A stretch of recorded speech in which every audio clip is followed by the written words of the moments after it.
ৰিয়ান পৰাগ এতিয়া অপ্ৰতিৰোধ্য হৈ পৰিছে IPL-ত। IPL-ৰ প্ৰতিখন মেচতে দেখা গৈছে ৰিয়ান পৰাগৰ দুৰ্দান্ত বেটিং, দুৰ্দান্ত প্ৰদৰ্শন।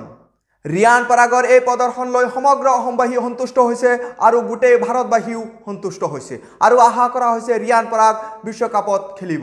প্ৰতিগৰাকী ক্ৰিকেট সমালোচকে, প্ৰতিগৰাকী ক্ৰিকেট অনুৰাগীয়ে প্ৰশংসাৰে উপচাই পেলাইছে ৰিয়ান পৰাগক। ৰিয়ান পৰাগৰ বেটিঙত সন্তুষ্ট গোটেই ভাৰতবাসী, অসমবাসী। তেখেতৰ বেটিং দুৰ্দান্ত, তেখেতৰ বেটিং অপ্ৰতিৰোধ্য, তেখেতক অহা সময়ত ষ্টাৰ কোৱা হৈছে। ভাৰতীয় দলত তেখেতে খেলিব, এইটো আমি নিশ্চিত বুলি ক'ব পাৰোঁ। অহা সময়ত ভাৰতীয় ক্ৰিকেটৰ ষ্টাৰ ৰিয়ান পৰাগ। আগন্তুক বিশ্বকাপত ৰিয়ান পৰাগৰ সুযোগ আমি বিচাৰোঁ আৰু তেখেতে যি ধৰণৰ প্ৰদৰ্শন আগবঢ়াই আহিছে, এই প্ৰদৰ্শনৰ ধাৰা যদি তেখেতে অব্যাহত ৰাখে, পৰৱৰ্তী সময়ত যদি এইদৰেই তেখেতে খেলি থাকে, তেতিয়াহ'লে নিশ্চয়কৈ ক'ব পাৰি কি ৰিয়ান পৰাগে T20 বিশ্বকাপত খেলিবলৈ যাব। ৰিয়ান পৰাগে এতিয়ালৈকে 7খন মেচ খেলিছে, তেখেতে ৰান বনাইছে 318 ৰান আৰু 3টা অৰ্ধশতক তেখেতৰ ইয়াত আছে। 3টা অৰ্ধশতকৰ ভিতৰত 2টাটো এনেকুৱা অৰ্ধশতক কি শতকৰ ওচৰা ওচৰি তেখেত গুচি গৈছিলে। 84 ৰান এটা আৰু এটা হ'ল 76। সন্তুষ্ট তেখেতৰ খেলত আমি, আৰু তেখেতে বিৰাট কোহলিৰ লগত ৰেচ লগাইছে। বিৰাট কোহলি যিজন ইমান ডাঙৰ খেলুৱৈ, ইমান ৰান তেখেতে বনাইছে, ইমান শতক, তেখেতৰ লগত তুলনা গোটেই পৃথিৱীত আৰু নাই। একমাত্ৰ ৰিয়ান পৰাগেই IPL-ত তেখেতৰ লগত তুলনা দিবলগীয়া বেটছমেন। এতিয়া আমি গৌৰৱ কৰিব পাৰি ৰিয়ান পৰাগক লৈ, আমি অহংকাৰ কৰিব পাৰি ৰিয়ান পৰাগক লৈ। ৰিয়ান পৰাগ নেকি সেইগৰাকী খেলুৱৈ যিগৰাকীয়ে অসমৰ পৰা ভাৰতৰ হৈ ক্ৰিকেট খেলিব। আমি আশাবাদী, আমি আশা ৰাখিছোঁ ৰিয়ান পৰাগে ভাৰতৰ হৈ ক্ৰিকেট খেলিব। আমি সপোন ৰচিছোঁ ভাৰতৰ হৈ ৰিয়ান পৰাগে খেলিব। সেই মেচ আমি টিভিৰ পৰ্দাত চাম। আমি অসমীয়া গৌৰৱান্বিত ৰিয়ান পৰাগক লৈ, আমি নৰ্থ ইষ্টবাসী গৌৰৱান্বিত ৰিয়ান পৰাগক লৈ। অহা সময়ত আমি ৰিয়ান পৰাগক লৈ আৰু গৌৰৱ কৰিব পাৰিম। আমাক সদায় অৱহেলা কৰি অহা হৈছে। নৰ্থ ইষ্টত আমাৰ স্পৰ্টছত যথেষ্ট আগবঢ়া। আমাৰ ইয়াত মণিপুৰতে হওক, অসমতে হওক, লাভলীনা, মেৰী কম, হিমা দাস, কোনে খেল দেখুওৱা নাই। ইমান সুন্দৰ খেল দেখুওৱাৰ পিছতে আমাক মাহীয়াৰ চকুৰে চোৱা হয়। আমি আশা ৰাখিছোঁ এইবাৰ মাহীয়াৰ চকুৰে চোৱা নহ'ব। এইবাৰ আমাৰ ৰিয়ান পৰাগ ভাৰতৰ হৈ খেলিব। এইবাৰ ৰিয়ান পৰাগে T20 বিশ্বকাপত খেলিব।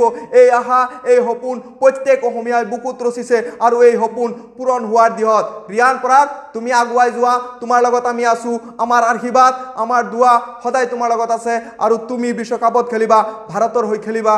আমি প্ৰসংগাৰে তোমাক উপচাই পেলাইছোঁ আৰু উপচাই পেলাম। তোমাক ফুলাম গামোচেৰে আমি আদৰিম অসমলৈ। ৰিয়ান পৰাগে IPL-ৰ প্ৰতিখন মেচতে সুন্দৰ প্ৰদৰ্শন আগবঢ়াবলৈ সক্ষম হৈছে। ৰাজস্থান ৰয়েলছৰ হৈ ৰিয়ান পৰাগে আটাইতকৈ বেছি ৰান কৰিছে আৰু এই দুৰ্দান্ত প্ৰদৰ্শনৰ জৰিয়তে ৰিয়ান পৰাগে সমগ্ৰ মানুহৰ প্ৰশংসা বুটলি ল'বলৈ সক্ষম হৈছে আৰু আমাৰ আশা আগলৈ ৰিয়ান পৰাগ এইদৰেই খেলিব, ভাৰতীয় টীমত খেলিব। যদি এইদৰে ৰিয়ান পৰাগে সফলতাৰ ধাৰাবাহিকতা অক্ষুণ্ণ ৰাখে, তেতিয়াহ'লে আমি আশা ৰাখিছোঁ বিশ্বকাপত ৰিয়ান পৰাগক দেখা পাম। খেলপথাৰত জিলিকি আছে ৰিয়ান পৰাগ আৰু জিলিকি থাকিব। ৰিয়ান পৰাগৰ বেটিং বিক্ৰমত এটা এটা দল ধাৰাবাহিক হৈ গৈ আছে। ক্ৰমান্বয়ে প্ৰতিটো দলৰ বিৰুদ্ধে ৰিয়ান পৰাগে সুন্দৰ প্ৰদৰ্শন আগবঢ়াইছে। ৰিয়ান পৰাগে নেশ্যনেল, ইণ্টাৰনেশ্যনেল বলাৰসকলক এইদৰে কোবাইছে, এনেকুৱা লাগিছে যেন তেখেতৰ ঘৰৰ মূলাৰ খেতি। ৰাজস্থান ৰয়েলছৰ সফলতাৰ আঁৰৰ ব্যক্তিজনে হ'ল ৰিয়ান পৰাগ, যিজনৰ বেটিং বিক্ৰমত ধাৰাবাহিক হৈছে এটা এটা দল। প্ৰতিটো দলৰ বিৰুদ্ধেই ৰাজস্থান ৰয়েলছৰ হৈ ৰিয়ান পৰাগে দুৰ্দান্ত প্ৰদৰ্শন আগবঢ়াইছে। ক্ৰমাগতভাৱে যি ধৰণে ৰিয়ান পৰাগে প্ৰদৰ্শন আগবঢ়াই গৈ আছে, আগন্তুক সময়ত ৰাজস্থান ৰয়েলছে ট্ৰফি হাতত লোৱাৰ সপোন ৰচিছে। এনেকুৱা নহয় যে ৰিয়ান পৰাগ ফিল্ডত গৈছে আৰু কোবাইছে। ৰিয়ান পৰাগে সম্পূৰ্ণ জানি বুজি প্ৰতিটো ইনিংছ আগবঢ়াই গৈছে।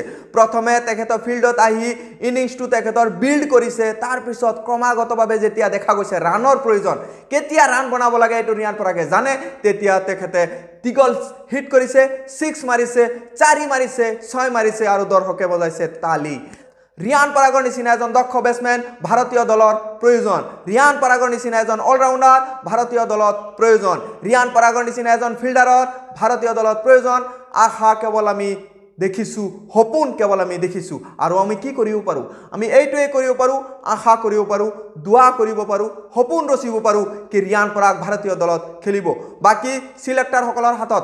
চিলেক্টাৰসকলে যদি এতিয়াও ৰিয়ান পৰাগক অৱহেলা কৰে, আমাৰ অসমক অৱহেলা কৰে, তেতিয়াহ'লে আমি চিয়ৰ হ'ম যে আমাক মাহীয়াইৰ চকুৰে চোৱা হয় আৰু এতিয়াও মাহীয়াইৰ চকুৰে চোৱা হৈ আছে। ইয়াৰ লগে লগে বন্ধুসকল আপোনালোকৰ পৰা বিদায় লৈছোঁ। জয় হিন্দ।